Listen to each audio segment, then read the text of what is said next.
Muy bien, bueno, el profe Pablo nos dejó ahí una enseñanza la semana pasada, el lunes pasado que no nos pudimos reunir a través de Zoom, porque había justamente una reunión en la casa, así es que, bueno, ahí nos dejó grabada la enseñanza y bueno, estaría el que no la pudo ver, que la lea porque es bastante completa y tiene muchos sobre versículos, hay muchos versículos que nos guían a muchas cosas.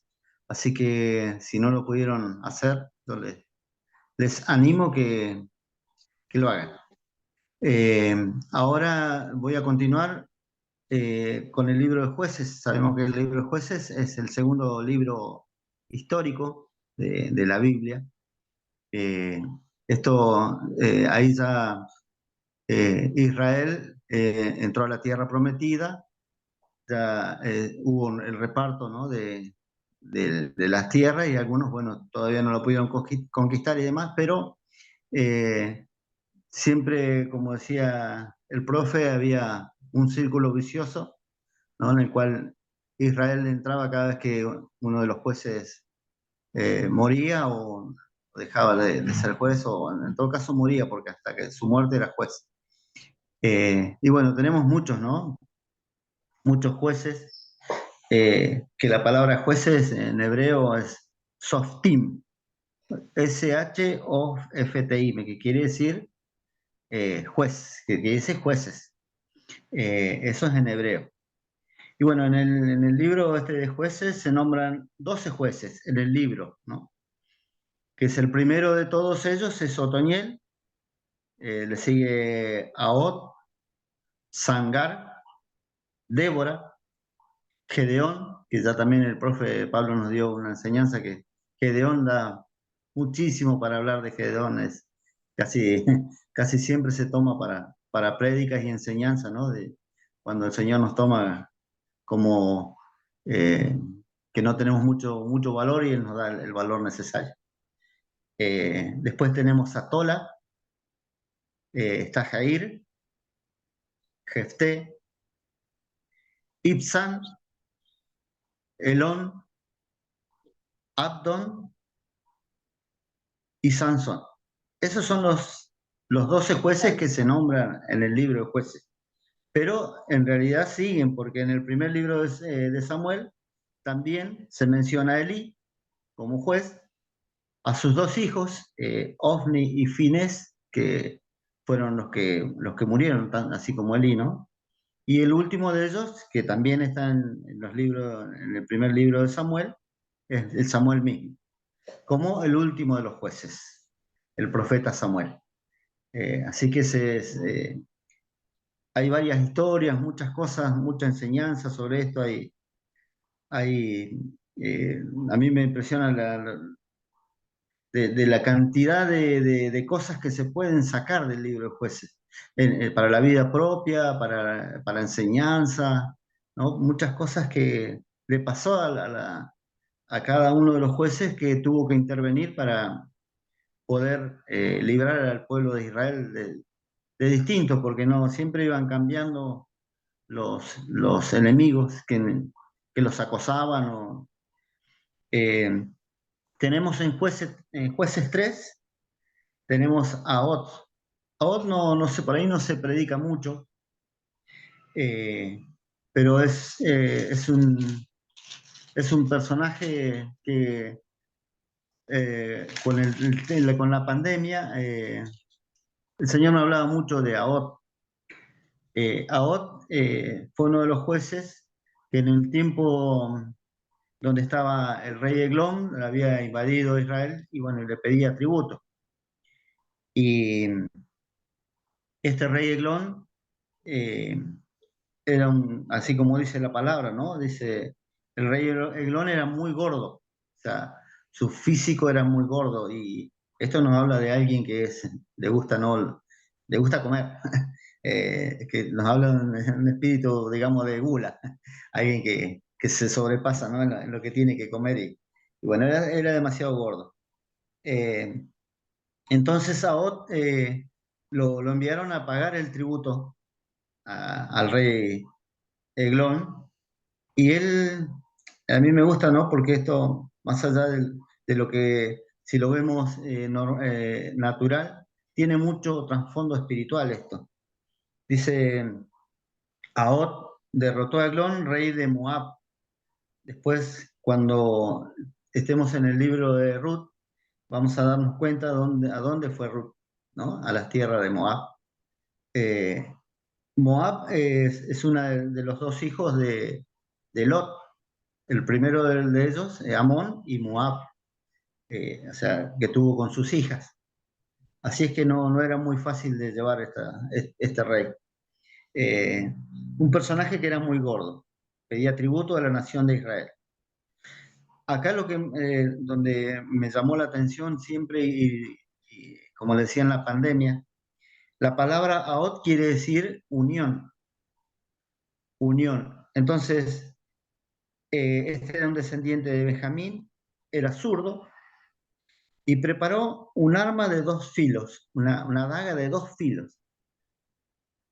Y con esto lo mató a este rey. Está muy linda la historia porque cómo hizo para, con su misma, digamos, hambre, Aglón lo pudo atraer, porque Aglón no es solamente hambre, es hambre de todas las cosas. Entonces, por el poder mismo, Ahod lo convenció a Aglón para que le abriera las puertas de su alcoba y bueno, ahí fue donde lo asesinó, ¿no?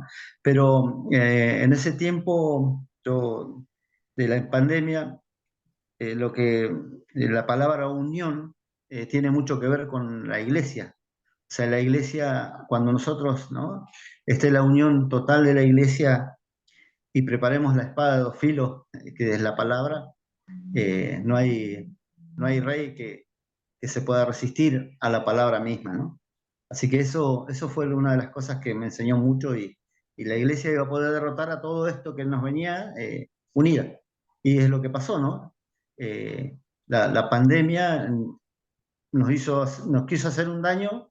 Muchas iglesias por ahí estuvieron medias un poquito caídas en cantidad de gente, pero el enemigo quiso hacer un daño a la iglesia, pero al contrario, la iglesia se unió. Hoy la iglesia está más unida que nunca. Y eso es importante porque el enemigo con la unión no puede. Eh, después tenemos, en Jueces 9, también tenemos una historia muy, muy linda, ¿no? Es una historia linda con un final bastante feo, pero linda, ¿por qué? Porque tenemos que ver también qué es lo que nos habla, en este caso, Abimelech. Abimelech, tengamos en cuenta que Gedeón eh, me- tuvo, digamos, la valentía, ¿no? Y libró al pueblo de Israel de los moabitas y tuvo 70 hijos, más Abimelech. O sea, Abimelech no estaba dentro de los 70, sino Abimelech fue con una concubina que tuvo. eh, dice, el nombre de Abimelech quiere decir mi padre es rey. Ese es el nombre de Abimelech. Mi padre es rey. Hijo de Gedón junto con 70 de los hijos. O sea, tuvo 70 hijos más o sea que serían 71 y no sé, si la Biblia no cuenta algún otro, pero digamos no estaba dentro de los 70 hijos oficiales de Gedón, en todo caso, ¿no?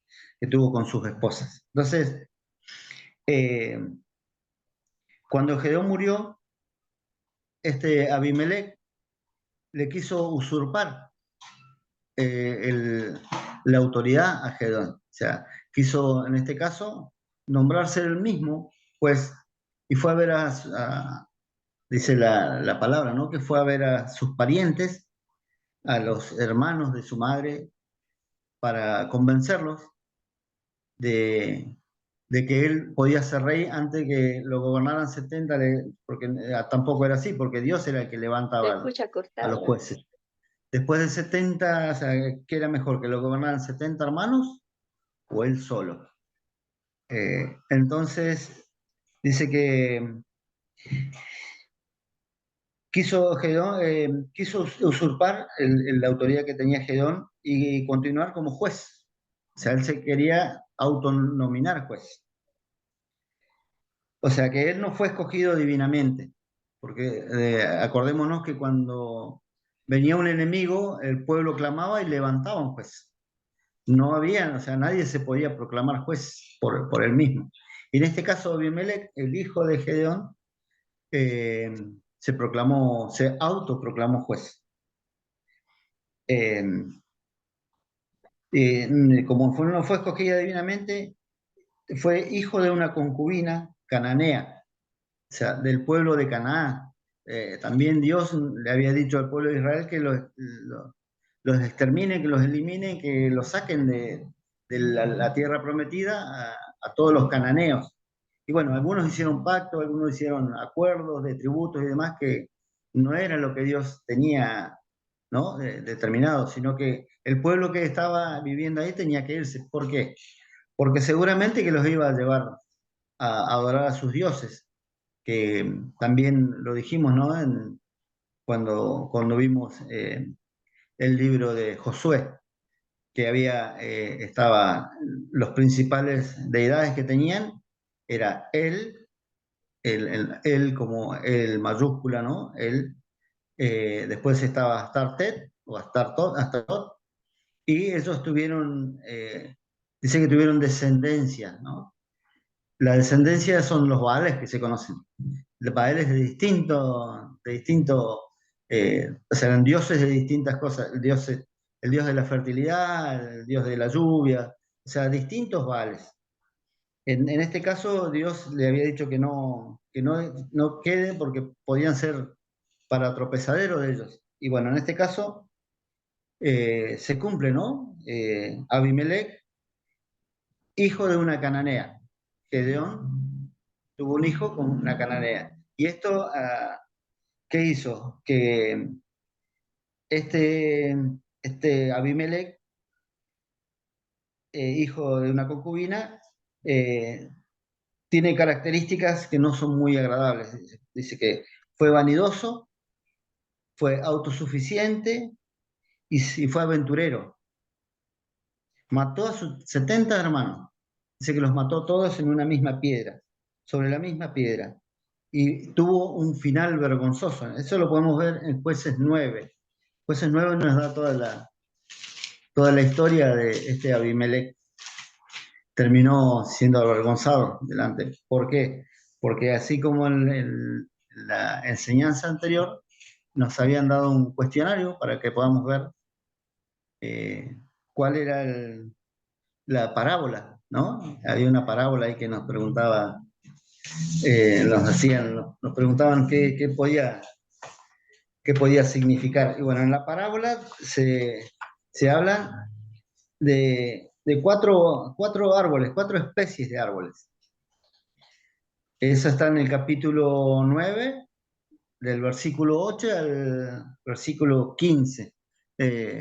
Si alguien por ahí, si Pablo lo podrías leer, Sí, acá lo tengo. pues es capítulo 9, 8 al 15. Bien. 9:15. Un día, ¿sí? Jueces capítulo 9, versículo 8 en adelante.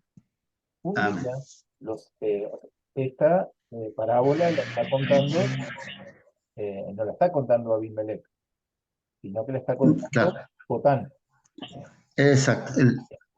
El Jotán es el Claro. único, claro, el hijo menor de Gedeón que pudo escapar de la matanza esta, ¿no?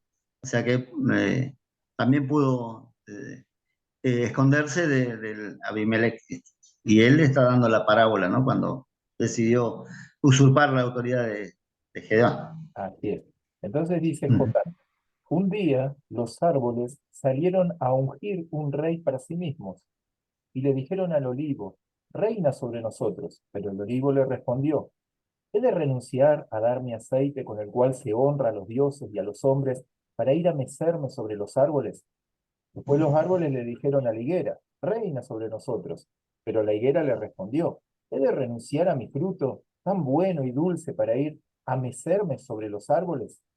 Luego los árboles le dijeron a la vid, reina sobre nosotros. Pero la vid le respondió, ¿he de renunciar a mi vino, que alegra a los dioses y a los hombres, para ir a mecerme sobre los árboles. Por último, todos los árboles le dijeron al espino, reina sobre nosotros. Pero el espino respondió a los árboles, si de veras quieren ungirme como su rey, vengan y refúgiense bajo mi sombra. Pero si no, que salga fuego del espino y que consuma los cedros del Líbano. Amén. Esa es la parábola de Jotán, ¿no? Y acá podemos ver que en esta parábola él nombra cuatro árboles, o sea, en realidad tres árboles y un arbusto. Eh, digamos, el significado de esta palabra, el olivo le dice, ¿puedo yo dejar de dar aceite? El olivo sabemos que en Israel es muy importante porque el olivo es el aceite de la unción. O sea, estamos hablando de algo, un árbol no es un árbol común, es un árbol que produce lo que para poder ungir a los sacerdotes y poder ungir las distintas cosas. O sea, es un árbol importante, la higuera. Después, perdón, el olivo. Después viene la higuera. Eh, la higuera que nos da un fruto dulce, o sea, la higuera alimenta, es un alimento muy también importante en Israel, así que para los que normalmente salían en caravanas, los que salían a larga distancia, llevaban siempre higos secos en las alforjas o en su vestimenta, o sea, ese árbol también es un árbol que da cosas importantes. Después Aldo, tenemos Aldo, Sí, a medida que ibas hablando, me sí, acordaba del Nuevo Testamento sí. cuando Jesús maldice la higuera. O sea, Ah, bien. dio un árbol Sí, sí, cualquiera, sino que maldijo esa higuera porque no estaba dando fruto. Y es llamativo que la higuera, en varios pasajes, la Biblia completa, no de solo el Nuevo Testamento, hay una representación del pueblo de Israel en ese aspecto. claro. Bueno, es que me acordaba a medida Sí, que sí, sí. estás diciendo. No, viste, porque uno empieza a nombrar y empiezan a venir a llover cosas, ¿no? Claro, Bueno, la eso es lo relación. lindo de la palabra, porque por eso tenemos que estar, ¿no? Continuamente metidos en la palabra, tenemos que estar continuamente leyendo, pero sobre todas las cosas, aprendiendo qué es lo que nos dice y ponerlo por obra, ¿no? Eso de la higuera sin frutos está muy linda también, para que por ahí la quiera leer también está muy bueno. En este caso era una higuera, perdón, que da frutos dulces, que es un alimento, es delicioso. Y después viene la vid. La vid también representa a Israel, ¿no? Representa muchas cosas de la vida de Israel. También tenemos la parábola, ¿no? Del águila con la vid. Ahí está muy linda también. Isaías Eh, 5 el cántico ese, donde dice sí, que plantó una vid y fue a buscar Dios, ¿sí? Haciendo otra parábola. Eso es como para que sí, eh, aquel que lo quiera después lo investigue y lo pueda seguir leyendo. Pero ese cántico que aparece en Isaías 5 sobre la vid, que Dios plantó una vid, que la cuidó y resulta que cuando le fue a buscar el fruto, resulta que daba uvas agrias. Ahí claro. qué representación Ah, de sí, Israel. sí, sí, sí, está bien. Así que bueno, la vid que nos representa en lo natural, ¿no? Y en lo espiritual también, es el vino del gozo. O sea, ¿no? Le fueron pidiendo a distintos árboles para tener la unción, para el alimento y para el gozo. Pero en este caso, ellos eligieron, no sé si el peor, pero un arbusto. Un arbusto que dice espinos. Espinos en otras versiones también nos está hablando de la zarza. La zarza, yo hasta ayer que me puse a investigar qué es la zarza, yo pensé que era un yuyo como tenemos acá en la zona, en la Patagonia, que es el cardo ruso. Yo Ajá. pensaba que era un yuyo así, ¿no? Un cardo, algo, un yuyo que sale en el desierto, que sale en el campo. eh, Es Y como, siempre me lo imaginé así, como un yuyo común y corriente, que y después cuando corre viento, a veces en la noche, ahora no, porque ahora hay iluminación, pasaba un cardo ruso y te pegaba y era bastante, era, era un shock bastante grande porque en la noche oscura, oscura, cuando corría viento, algo que te toque es bastante traumático. Así que, pero en este caso, bueno, Rosita me tiene, confirma, pasaban los cardos sí, rusos por las calles, pero a toda velocidad. claro. Así que bueno, pero resulta que la zarza dice que tiene Los espinos. espinas La tiene. zarza, uno de los significados de la zarza es el dolor, ¿no? El dolor. Y es- esta zarza, que es la misma, por lo que yo estuve viendo, es la misma que estaba encendida, ¿no? En llamas cuando el Señor lo llamó a Moisés en el monte Horeb, cuando había ido a apacentar las ovejas de su suegro. Estaba en llamas, pero esta zarza es la que da la zarzamora. O sea, tiene un fruto, da la mora. No sé si han probado la zarzamora o la han querido algunos cosechar. Es bastante difícil cosecharla porque es de la Tiene mucha familia de las espina. rosáceas, dice. Claro, tiene muchas espinas. Inclusive Sí. también ahí en el libro de Jueces, uno de los castigos que le dieron a uno de los desobedientes también fue azotarlos con el espino, que sería la zarza. O sea, sacaban ramas y los golpeaban, ¿no? O sea, bastante... esa es, Esta es, ahí está, esa es la que dicen, esa la tienen ahí cercada porque aparentemente esa es la que estaba en esta es, llamas. ajá, Sí, sí, sí, y esa da frutos. para hacernos una idea del Y tamaño. claro, esa, bueno, esa es grande por el tema. Aparte dice que la planta, si uno no la mantiene, ¿no? Dice que los mismos renuevos van, o sea, la van haciendo como caminar a la planta. La planta camina, si uno dice que lo ve en cámara ligera, hasta 5 centímetros por día. O sea, se mueve lento, pero se mueve. Como Entonces, enredadera. nos está hablando bastante. O sea, es una planta que da fruto, tiene un dolor fuerte, es riquísima, pero sacar el fruto a eso es muy difícil, no es fácil. Y a la vez se mueve, pero muy despacito. Entonces, esa que hasta ayer no sabía que era esa la zarza. Y siempre pensé que era ese yuyo, ¿no? Es como el cardo ruso, pero es algo que da. Pero lo que sí también es un arbusto que si uno no lo cuida se cae, o sea, se va cayendo y se van haciendo, ¿no? Todo un enredo, se enreda toda, se hace toda una mata muy difícil de entrar. Bueno, eso significaba este Abimelech, el usurpador de lo que había dejado su papá Gedeón. Digamos que primeramente le pidió que se postraran delante de él, o sea, que se cubrieran bajo su sombra. Y la verdad que para entrar ahí a la salsa es doloroso, no es fácil. No es fácil, es justamente eso lo que le está diciendo, ¿no? Su hermano, el que se salvó de la matanza.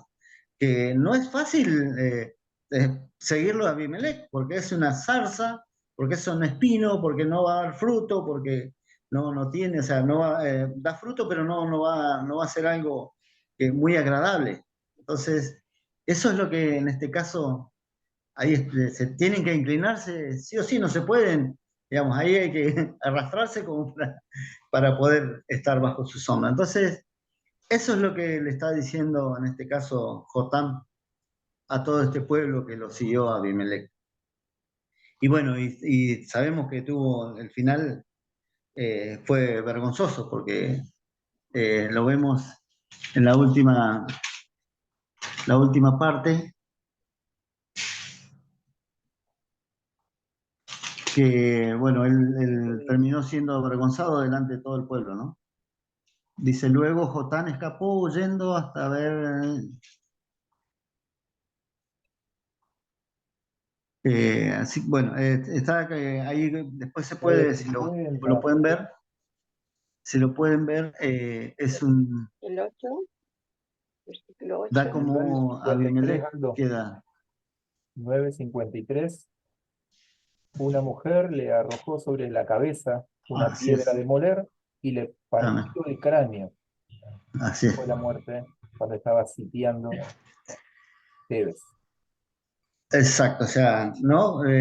Eso también nos habla a nosotros, por ahí a veces nos impacientamos un poco y queremos, ¿no?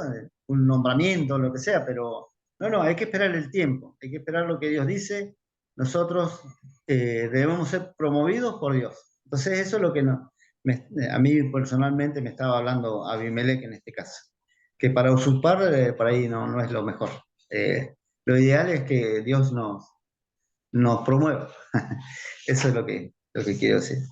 Bien, Aldo, A ver cómo estamos. significa que en el caso de Abimelech, por ahí Sí, nombrar que a diferencia de los otros, podría decir que Abimelech no es uno de los jueces, porque no es que Dios lo levanta, no se dice que sobre Abimelech vino el Espíritu de Dios, así como sobre Otoniel, sobre Gedeón, sino que este, como decís vos, es alguien que se levanta solo, alguien que se así es. promueve solo dentro, por ejemplo, de una iglesia, una congregación, o dentro del Evangelio, alguien que se levanta solo. Bueno, y lo triste es que hay quienes le siguen tratando de Claro. eh, colocarse bajo la sombra de esa zarza. Está buena la Mm, figura, justamente, pero no es uno de los así. jueces como sí estamos nombrando los otros, ¿sí? Por ahí cuando se ve el video que hay como una pausa ahí entre los jueces en la vida de este Abimelech. Claro. Sí, sí, sí. Y ahora pasamos ya directamente al libro de Ruth. El libro de Ruth, que también, ¿no? Tiene muchísimas enseñanzas, tiene para sacarle a Noemí, para sacarle a Ruth, para sacar a Orfa, ¿no? Así ella haya renunciado, pero hay mucho para sacar. También por vos, o sea, Boaz, que es ¿no? Y, y Obed, el hijo que vino, ¿no? Dice Ruth, la palabra Ruth quiere decir amiga, quiere decir aliada, quiere decir fiel, leal, también es una palabra que quiere decir amor, o sea, es muy extensa, ¿no? Y belleza, o sea, cuando uno empieza a hilar finito, todo, ¿no? Amiga, aliada, fiel, leal, amor y belleza. Esa es la definición de la palabra Ruth. En el primer capítulo podemos ver aquí que, lo voy a parafrasear, ¿no? Que hubo hambre en Israel y una familia, en este caso de Judá, se fue hacia las tierras de Moab, porque al haber hambre empezaron a buscar y bueno, Elimelech con sus dos hijos y su esposa se fueron a la tierra de Moab. Como decíamos, Eglón era de la tierra de Moab y eh, Elimelech escogió ese lugar porque había alimento, ¿no? Pero dice que la esposa de Elimelech, Noemí, era madre de Maglón y de Quilión. Esos eran sus dos hijos. Y la cual fue suegra de Ruth y Orfa, que se casaron con sus dos hijos.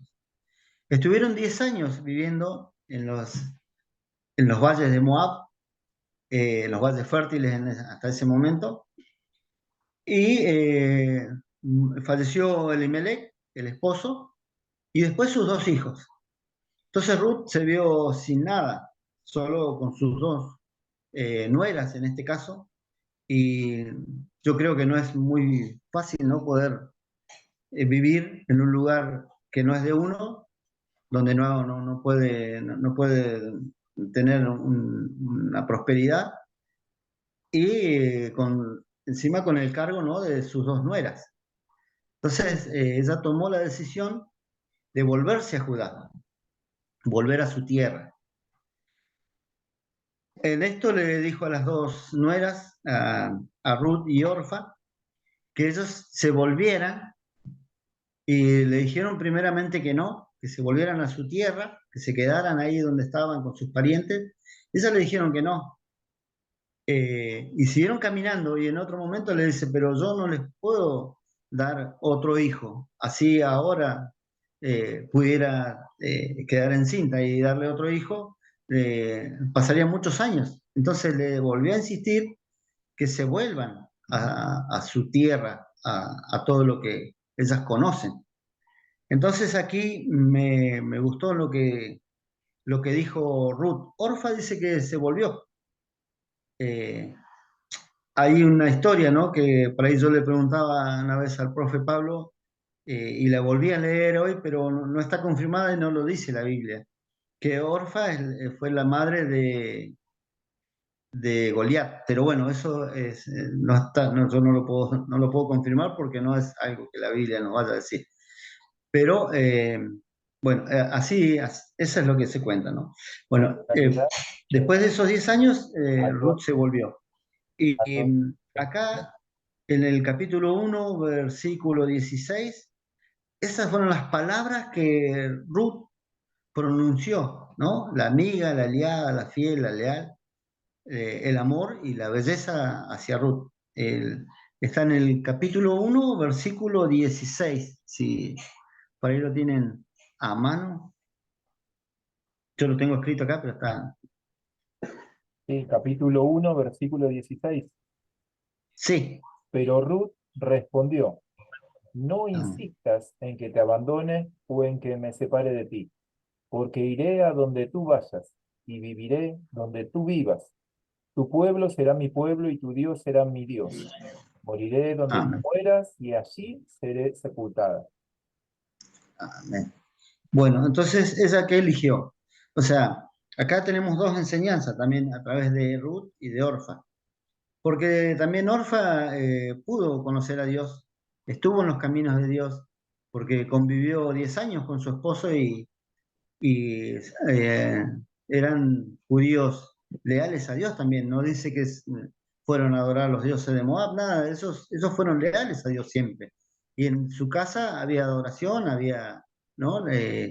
Ellos adoraban a Dios ahí en su casa y sus esposas estuvieron con ellos, o sea, no fue poco, 10 años que estuvieron. Y a Orfa aparentemente no le desagradó, porque si le hubiera desagradado se iba y listo, pero en este caso la presencia de Dios le agradó. ¿Y qué nos enseña, no? Que hay personas que por ahí están un tiempo con Dios y mucho tiempo a veces, y por distintas cosas, por una prueba como esta que Noemí le dijo que se vuelva a sus dioses, eh, ella tomó la decisión de volverse a sus dioses, volverse a lo que era antes, vivir la vida que tenían antes, lo que ella conocía, y no quiso acompañar, en este caso, a Noemí.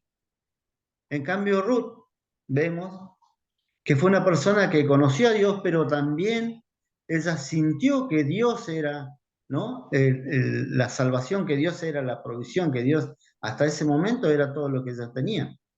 Entonces decidió seguirla. Y por eso vemos acá, ¿no? Las dos comparaciones. Una persona que está caminando en Dios muchos años y por alguna prueba o alguna situación decide no seguir. Y la otra persona que bajo la misma situación, bajo todas las pruebas y todo lo demás, que ella tampoco sabía dónde iban, ni sabía lo que le iban a pasar, ella decidió seguir a Dios. Seguir a Ruth por amor, pero también dice, a tu pueblo será mi pueblo y tu Dios será mi Dios. Eso, cuando nosotros soltamos esa palabra, Dios respalda esa palabra, porque ella decidió, dice, y tu Dios será mi Dios. Esa palabra yo creo que esa llegó al trono de Dios. Esa palabra fue fundamental, ¿no? Para lo que Ruth iba a suceder con ella, con su vida. Entonces dice que, bueno, siguieron caminando, también parafraseando, ¿no? Cómo fue. ella dice que llegaron al pueblo de Judá y bueno, no tenían nada, no tenían ni para comer, nada, no tenían, si bien tenían el terreno donde estaban, donde habían dejado, pero no tenían nada, o sea, no habían plantado durante 10 años, así que me imagino que sería arbustos y demás. Así que, porque también Israel respetaba, no invadía otra vez. Los israelitas son o sea, no son de invadir, o sea, ellos lo que Dios le da, lo respetan, pero no es que van a buscar, no, ellos, la bendición está en lo que Dios le da. Entonces, en este caso pasó, pero no, eso como no habían plantado, entonces dice que Ruth eh, se fue a conseguir alimento. Y era el tiempo de la cosecha de la cebada, que también nosotros hablamos, ¿no? El pan de cebada, el pan de los pobres, todo eso, ¿no? El pan que viene a ser nuestro Señor.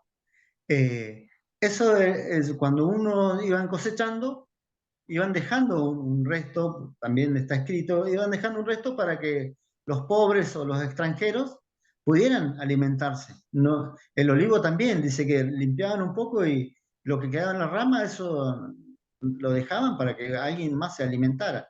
La vid lo mismo, los que estaban en el piso, no, o sea, Dios mismo le decía que dejen para los que necesitan que se alimenten, porque la bendición de Dios es tan abundante que si uno se mete en las cosas de Dios, tiene para dejar a los pobres también, ¿no? O sea, está el porcentaje. Y en este caso Ruth fue. Entonces, fue y justo a dónde fue, al campo de Boz. Eh, y estaba cosechando y llegó Boz en el capítulo 2 versículo 4 hay algo también que es fundamental, que yo lo tomé como para una enseñanza, ¿no? Eh, sería versículo 2 capítulo 2 versículo 4 de Ruth. Si por ahí lo podemos leer.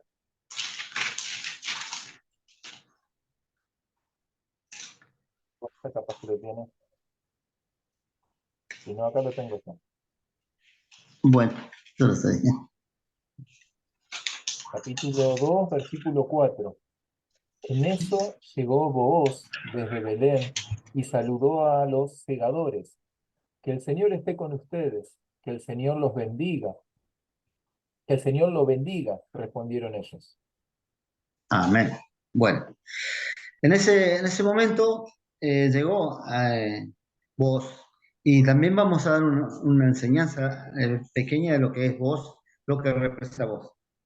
Eh, Podemos ver en este libro cómo las decisiones, o sea, las decisiones de unos, en este caso de una familia, de ir a un lugar, ¿no? Las decisiones de uno pueden cambiar la vida de otro. O sea, fue una familia y cómo cambió la vida de Ruth en este caso, ¿no? Cuando se toma la determinación de seguir a alguien que sea de Dios, en este caso Ruth, siguió a mí, eso nos asegura encontrarnos con las personas que pueden encauzarnos en nuestro destino profético. Porque sabemos que Dios habla, ¿no? Por generaciones, por 1000 generaciones. Y en este caso, Ruth seguramente ya tenía en su interior esto, ¿no? Que ella iba a ser parte de la vida de Noemí, parte de la vida de Israel, pero sobre todo parte de la vida de nuestro Señor Jesucristo. O sea, la vida aquí en la tierra, ¿no? Eh, entonces, por ahí hay personas que para nosotros eh, se cruzan en nuestro camino y a veces no sabemos qué es lo que puede llegar a pasar, pero esa familia o esa casa o lo que sea, o sea, cambia nuestra vida y nos causa y nos lleva a poder cumplir nuestro destino profético. Aguardate con esto. Eh, y también vemos acá en vos, vemos a un empresario respetado, porque él dice, ¿no? Cuando saluda a los que estaban cosechando, ellos también los saludan con una bendición, él los bendice, o sea que era un empresario que en ese tiempo era respetado. Y dispuesto a ayudar al necesitado.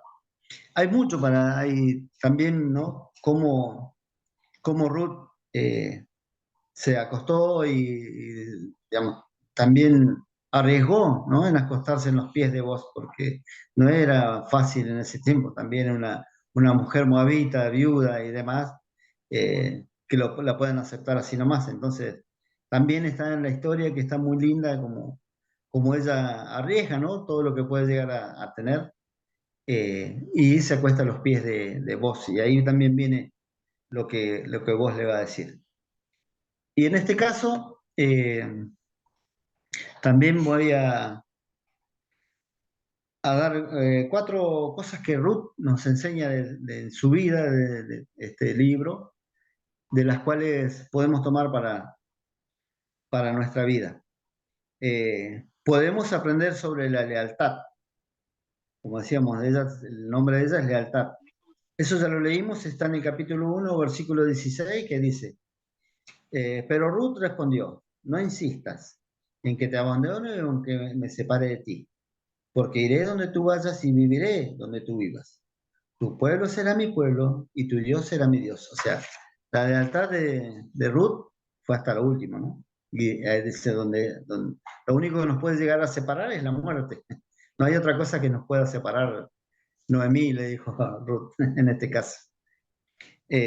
También podemos aprender acerca del amor y la provisión leal de Dios. O sea, cómo Dios los proveyó y cuál es el amor de Dios.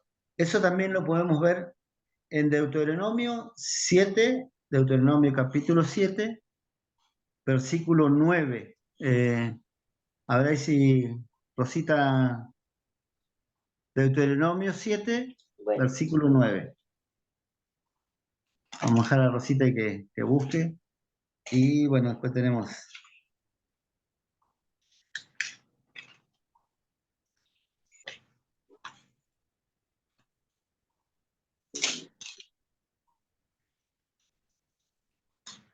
Deuteronomio 19, 7,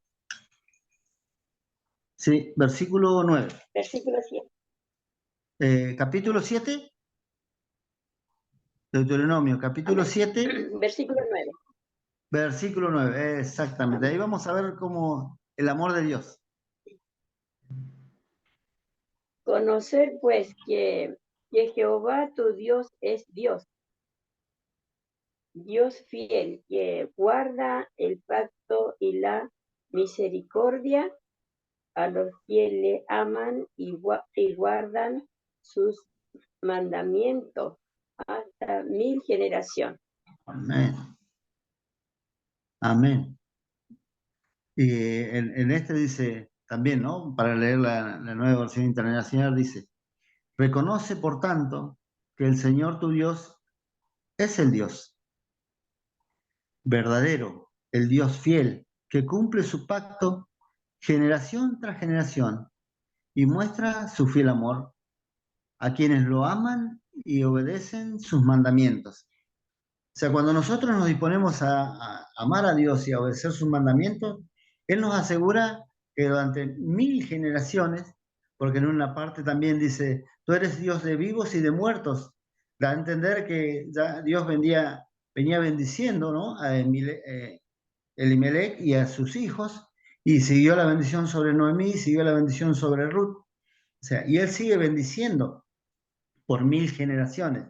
Nos asegura, ¿no?, la provisión para las 1000 generaciones. Si nosotros seguimos a Dios y sus mandamientos y lo amamos de todo corazón, Él nos va a prometer eso. Eso está en Deuteronomio 7:9, que está muy lindo, está para tenerlo y también orarlo, que por ahí el profe, también Pablo nos dice que podemos tomar versículos de la Biblia y recordarle al Señor, ¿no?, en nuestras oraciones. Amén. Después tenemos el tercero, podemos aprender sobre la valentía. Sobre la valentía, eso no lo vamos a leer porque es bastante extenso. Eso está en el capítulo 3, del versículo 1 al versículo 18, que es cuando más o menos les contaba que Noemí le dijo que vaya y se acueste a los pies de Vos. Y después también podemos aprender sobre la redención. La redención ¿Qué quiere decir? Eso también está hablando de nuestro Señor Jesucristo, cuando Él vino por nosotros. Entonces, ahí lo vamos a poder ver en el capítulo 4, versículo del 14 al 15, también de Ruth. De Ruth 4, versículos 14 al 15. Así también lo leemos. ¿Quiere que lo lea? Ah, bueno, sí.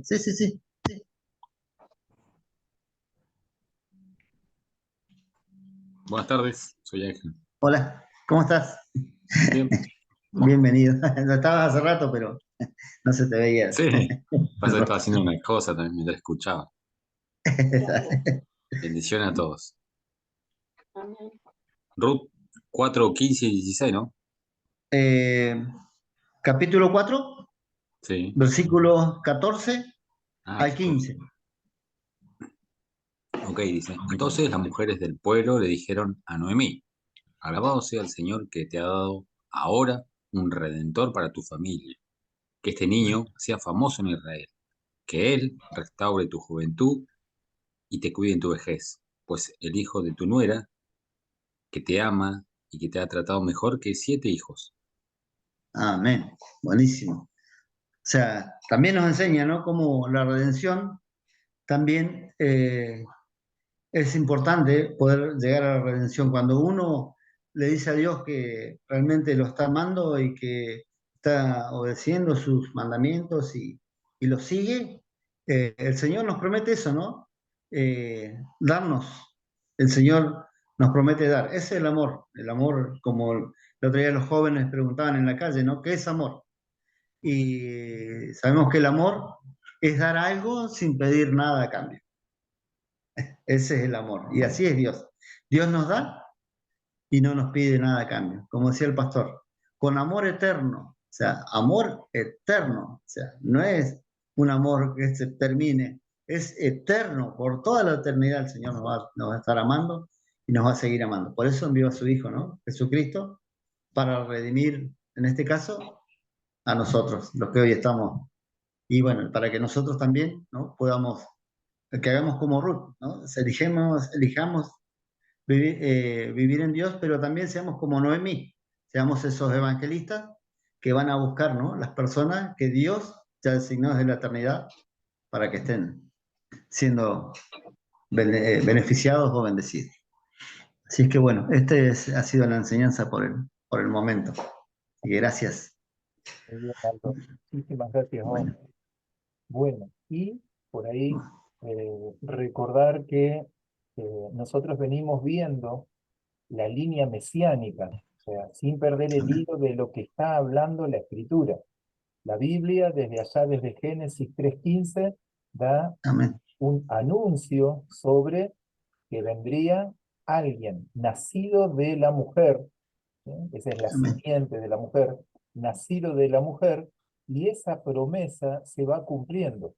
Hasta el capítulo 11 de Génesis, habla Dios con toda la humanidad, ahí aparece Noé, por ejemplo. Luego establece un pacto con el pueblo elegido. Yo te creé, le dice Jacob, yo te formé, le dice Israel. Y desde ahí la promesa que la línea mesiánica vendría sobre el pueblo de los hebreos, los israelitas. Pero luego nosotros recordamos cuando leímos Génesis, capítulo 49, Jacob, el padre de las 12 tribus, él profetiza antes de morirse sobre cada uno de sus hijos. Y entonces esta línea mesiánica, esta promesa de la semilla, de la simiente, ahora toma el lugar o la línea de la tribu de Judá. Y entonces Así es. así venimos y llegamos al capítulo 1, por ejemplo, de Ruth, donde dice que en Belén de Judá, ¿sí? O sea, ahí se entiende como que Judá es la provincia y Belén sería una aldea, ¿sí? Como para más o menos ubicarnos. Pero es desde Belén, ¿sí? Llamativamente casa de pan, eso significa Belén, si conocen a Amén. que se llama Belén, casa de pan, pero de ahí tuvo que salir Elimelech con su esposa y sus hijos porque no tenían qué comer. Desde Claro. ahí salen y ahí aparece Ruth en escena, una moabita.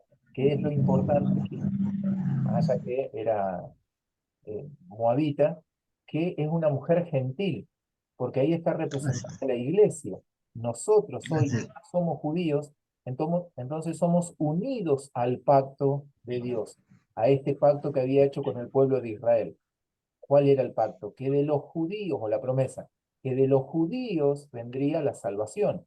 Y eso no nos tenemos que olvidar. Por Así eso, es. evidentemente, el enemigo no se ha olvidado, por eso el pueblo judío, a lo largo de tanta historia que tiene, ha sido tan oprimido. Y está la promesa o la profecía dada de que así también ha de suceder. O sea, en los últimos tiempos va a haber un trato especial con el pueblo judío de Dios. Eso está escrito en la Biblia. Bueno, entonces nosotros ahí, en el contexto histórico, tenemos que saber cuál es nuestra parte, dónde estamos ubicados en la historia de la Biblia. Bueno, acá está la figura o la sombra nuestra. Esta moabita, esta Ruth, es la que va a buscar debajo de Booz que le extienda su manto. Me gusta esa partecita cuando se acuesta a los pies, como decías Aldo, y le pide, extiende tu manto. ¿Por qué? Porque es la figura así, es la protección. Entiéndase que ese encuentro que tienen Booz, ¿sí? Luego de la fiesta, de la cosecha, de la cebada, justamente, cuando ella se va a acostar a sus pies, no tiene ninguna connotación sexual, por las dudas lo aclaramos, pero esta jovencita va y pide que le extienda el borde de su manto. Y si quieren ahí, ustedes pueden trasladar toda la figura que toma el manto para el tiempo de Jesús. El manto que representaba a las personas. Es como, tal vez en invierno ahora, muchos andamos siempre con el mismo abrigo. Tal vez se nos distingue porque tenemos siempre la misma campera. Entonces, en invierno es esa la campera que utilizamos. Entonces nos distinguen por eso. Entonces, ¿a qué pasaba con los judíos? Se los distinguía por el manto. El manto era como una característica de su personalidad. Bueno, extiende el borde de tu manto. Y recordemos que de lo que habla este libro, como lo dijo Aldo, es de redimir. Redimir es pagar, pagar por el rescate de alguien. Yo perdí algo, entonces ahora tengo que ir a pagar para recuperarlo. Eso sería la redención. Pero para poder redimir hay ciertas características que se deben tener. En primer lugar, se debe tener la capacidad de poder redimir. Se tiene que tener una cercanía, tiene que haber un parentesco. Por eso cuando aparece la historia de Booz en este pasaje de Ruth, era un pariente de Elimelech, el marido de Noemí. Por eso podía redimir. Ahora, Jesucristo, para poder redimirnos a nosotros, se hizo hombre. Siendo Dios, se hizo hombre, se despojó a sí mismo y se vino a ser hombre para hacerse nuestro pariente cercano. Luego tenía que tener la capacidad de poder redimir. Vos, como lo decía Aldo recién, cuando lo saludaron, era el dueño de la hacienda donde fue a trabajar Ruth. Es decir, tenía una capacidad económica para poder hacerlo. Ahora, para poder redimirnos a nosotros, había que pagar por medio de sangre que no estuviera contaminada con pecado. Y el único que lo pudo hacer es Jesucristo. Había nacido uno hacía muchísimos años atrás que era Adán, el cual había sido sin pecado, no tenía el pecado original como comúnmente se llama. Todos los que vinimos después ya veníamos con el pecado original, así como una vacuna, cuando nos ponen la vacuna esa, la BCG, cuando nosotros nacemos, entonces, pasados los meses, nosotros todos tenemos la marquita acá en el brazo de la BCG. Bueno, así es con el pecado. Todos nacíamos con un pecado original. Pero viene el segundo Adán, el cual es Jesús, entonces viene con las mismas características de el primer Adán, el que pecó allá en el Edén. ¿Y qué fue lo que hizo este Jesús? Por eso es que no nació de varón, por eso no hubo contacto sexual entre José y María, porque tenía que venir de la simiente de la mujer, que no fue la que pecó. ¿Sí? Ahí cuando usted pregunte quién pecó primero, el que pecó fue Adán, ¿eh? No hay vuelta ahí. Lo dice claramente la Biblia, ¿sí? El que pecó fue Adán. Así es. Entonces, ¿qué es lo que tiene Jesús? Tiene la sangre pura, la sangre sin pecado, para pagar por mí, por Aldo, por Ángel, Rosa y cada uno que lo escuche. Tiene la capacidad de poder pagar, para poder redimir.